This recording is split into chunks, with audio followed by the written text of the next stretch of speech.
دیکھیں ایک چھوٹی سی مثال میں آپ کو دیتا ہوں، اپنی بات کو ختم کرتا ہوں. جتنا ہم قدرت سے ہٹیں، نیچر سے ہٹیں، ہم تباہی کی طرف گئے. پہلے آپ کے والد سے آپ پوچھیے گا کہ جو برتن ہوا کرتے تھے وہ تانبے کے ہوتے تھے. ان تانبے کے برتن کو کلئی کرنے کے لیے محلے گلیوں کے اندر لوگ گھومتے تھے، چاندی سے وہ کلئی کرتے تھے.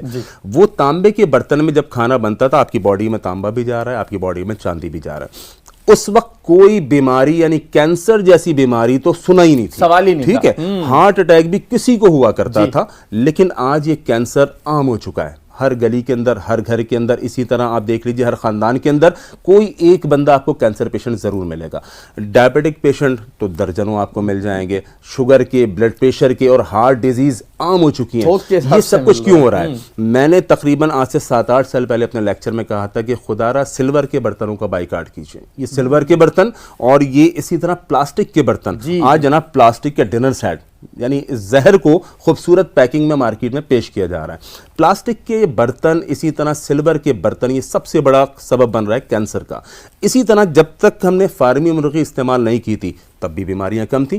آپ اس مشاہدے کے اوپر میرے غور کیجئے گا، گزشتہ 4-5 سال میں جتنی شادیاں ہوئی ہیں، ان 5-6 سالوں کے عرصے میں آپ دیکھیے گا بے اولادی کا سلسلہ بہت زیادہ ہے. میری فیلڈ ہے، لوگ میرے پاس آتے ہیں اور میں اس کیس کو بہت اچھی طرح جانتا ہوں. خواتین کے، لڑکیوں کے ہارمون سسٹم برباد ہو گئے، مردوں کے اندر اسپمس ویک ہو گئے، جس کی وجہ سے بے اولادی کا بہت بڑی وجہ بنی اور کینسر کی سبب بنی یہ آپ کی فارمی مرغی. وہ فارمی مرغی جو اپنے قدموں پر خود کھڑی نہیں ہو سکتی. آپ جائیے کسی مرغی والے کے پاس تو جناب وہ بیٹھی بھی ہوگی، مرجھائی بھی ہوگی. جو اپنے پیروں پر خود نہ کھڑی ہو سکے وہ آپ کو کیا کھڑا کرے گی؟ تو یہ تمام چیزیں بیماریوں کی طرف لے کر جا رہی ہیں. خدا را قدرتی چیزوں کی طرف آئیں، نیچر کی طرف آئیں، آپ کی انشاءاللہ ہیلتھ بھی اچھی ہوگی، آپ معاشرے کے ایک باوقار آدمی بنیں گے. اللہ رب العالمین کی عبادت کے لیے چاق و چوبند تیار رہیں گے. انشاءاللہ.